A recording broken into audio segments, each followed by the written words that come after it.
Il existe deux catégories d'hommes, l'homme pensant et l'homme pensé. L'homme pensé est cet homme qui ne réfléchit pas par lui-même, qui subit l'influence des réseaux sociaux, l'influence des algorithmes, l'influence de celui qui cherche justement à penser à sa place et donc à l'influencer. Puis il y a l'homme pensé, l'homme qui prend du recul, l'homme qui analyse les informations, l'homme qui ne se laisse pas justement disperser, qui ne se laisse pas diriger, qui ne se laisse pas prendre au jeu des informations qui lui viennent, mais qui décide de se tourner vers la lecture, qui décide de se tourner vers le savoir afin justement d'avoir de la matière pour penser. Car lorsqu'on a de la matière pour penser, on a de la matière pour agir.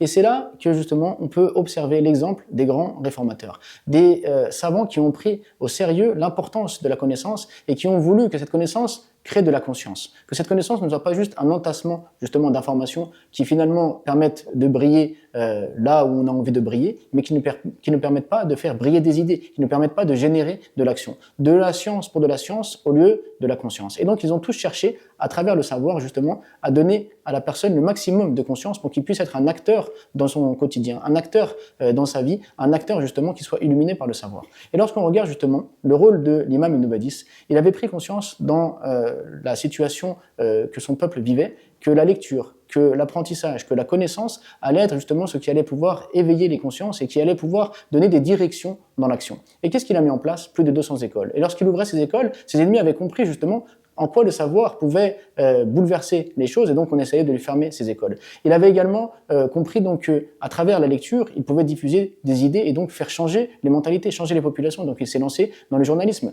et régulièrement ces journaux étaient censurés, étaient fermés. Mais il a continué, il a persisté et on a vu que son effort a payé. Donc nous aussi, on doit être dans cette dynamique de transmission, dans cette dynamique d'apprentissage. On doit pousser à l'éducation à travers justement ce support qui est le livre, à travers le support de l'enseignement, de manière à ce que nos savoirs permettent justement de générer de la conscience et que cette conscience génère de l'action et qu'on puisse donc avoir nous aussi quelque chose à proposer. Sinon, on va être en permanence en train de répéter ce qu'on nous demande de répéter, en train d'être des hommes pensés par d'autres et donc finalement qui ne peuvent rien produire, qui sont juste des hommes utilitaires, qui servent à quelque chose, qui servent à réagir, qui servent à faire ce qu'on attend d'eux, mais qui ne peuvent rien proposer. Et donc, on doit, nous, être une force de persuasion, une force de proposition, et cela ne passe que par l'apprentissage, mais pas un apprentissage qui permet d'entasser des connaissances, mais un apprentissage qui permet de générer de la conscience.